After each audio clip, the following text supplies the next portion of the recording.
Kedar play સ્કૂલેથી આવી ગયો છે. મેં કેદારની સ્કૂલનું નામ ટી શર્ટ પાછું લખ્યું ક્રિષ્ના પ્લે સ્કૂલ. ઊંચું લે બેગ.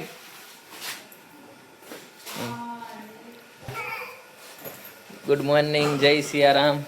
આજ તો ગુડ મોર્નિંગ જેવું તો કાંઈ થયું જ નહીં, કેમ કે બપોર પડી ગઈ છે ને એટલું બધું કામ હતું ને એટલે કાંઈ ટાઈમ જ ન મળ્યો સવારમાં બ્લોગ ઉતારવાનો. સવારે 5:40 મંદિરે ગયો હતો આરતી કરવા માટે ને પછી એમનામ કન્ટિન્યુ બધું કામ હતું એટલા માટે. ને હવે શું કરે છે બાપુજી? જો નહીં, આપણે કીધી રીતે તબિયત ખરાબ છે સુતા બાપુજી, કેમ કે ગટપણમાં તો એવું જ હોય બધું ને. આ લે જો હાડીમાં આવો આજ તો હે. તો આકાશ દર વખતે વિડીયોમાંથી ભાગી જાય છે પણ આ વખતે આવી ગયો છે વિડીયોમાં. જો અંતાઈ છે આકાશ દર્યો. ચોખ્ખા ઘીના હો પ્રસાદી, જયરામ બાપુની છે પ્રસાદી ને. જો જમણવાર થઈ ગયું છે પૂરું, અમે પણ જમી લીધું છે. નનુકા ને બધાને ઘનશ્યામ જમે છે હજી. છાશના ગ્લાસ ઉપર ગ્લાસ, લાડવા ઉપર લાડવા.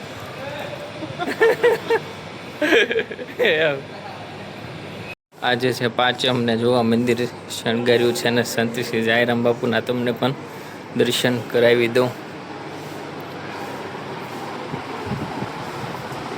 પાંચમના કરો દર્શન. સંત શ્રી જયરામ બાપાની જય.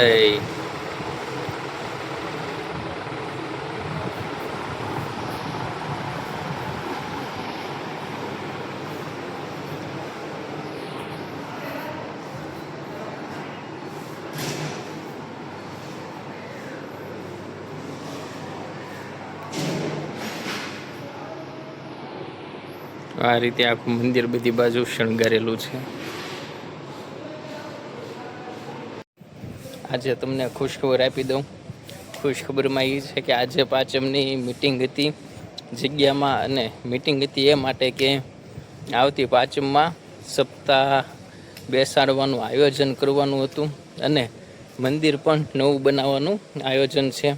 અને બંને આયોજન સફળતાપૂર્વક પરવાનગી મળી ગઈ છે ઉપરવાળાની ઈચ્છાથી. અને સપ્તાહનું પણ આયોજન થવાનું છે બીજા મહિનામાં, અને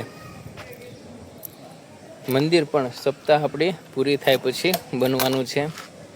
ને તમે જો બધું લીલુંછમ થઈ ગયું છે. અહીંયા બધા સાધુ આવી ગયેલા એ છે ને એકદમ રમણીય વાતાવરણ આપણું જગ્યાનું છે. કુદરતના ખોળે કેમ બેઠા હોઈએ એવું જ લાગ્યા કરે ને ખરેખર છે એવું. સંત શ્રી જયરામ બાપુના ખોળે આપણે બધા બેઠા છીએ. ને આ છે ચબૂતરો.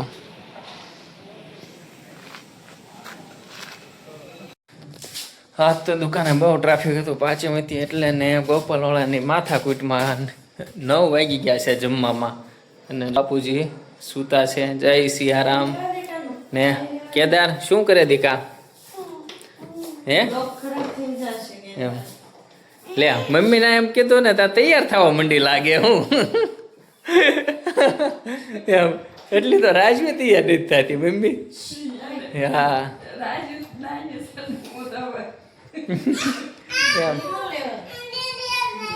હું કઈ ચાવી? ના ના હોય ચાવી નહીં.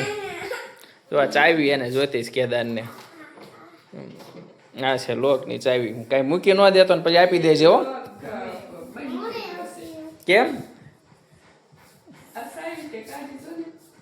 હા હાલો લાવો જમવામાં. જમવાનું શું છે?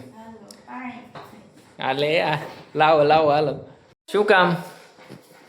જો હું આજે લાવ્યો છું નીરપુરીની પૂરી, જે રવાના લોટની બનેલી છે. આમાં એક બીજી ઘઉંની લોટની પણ આવે છે ને સરસ આવે છે.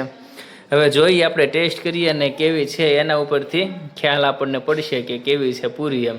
ને મમ્મીને ફરાળ કરવાનું છે. જો આરામમાં ઉતરી ગયા છો. મમ્મી જમી લીધું? ફરાળ કરી લીધું?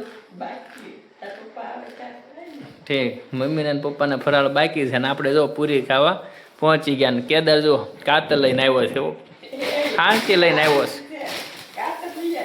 હાંચી લઈને આવ્યો છે આ તોડવા.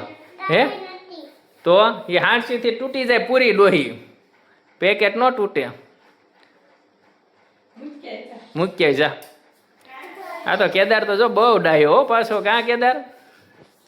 તો કેદાર મારી માટે ડીશ લાવ્યો છે એની. ને કેદાર તને કેવી લાગી પૂરી? મસ્તી ની? એમ ભાવે છે તને? હે ભાવે છે?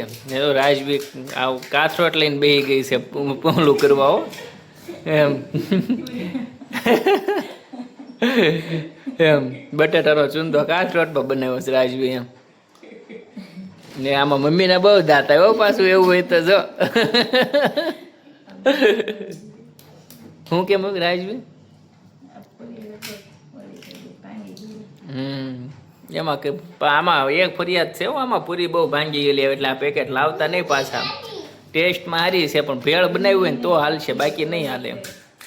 આપણે જમી લીધું ને હવે રાજવી શરૂ કર્યું છે હો. એ અંદાજે પેકેટ પૂરું કરી દેશે મને એવું ઓલું લાગે છે. કેમ કે પાણીપુરી એને ભાવે રાજવીને. ને એક નવું સોપાન અમે શરૂ કર્યું છે. જો ગેરેજ શરૂ કરી છે ને ગાડી રિપેર થાય છે કેદારની. ટાયર રિમોટ થાય છે એટલે કોઈને કરાવવાના હોય તો કહેજો પાછા.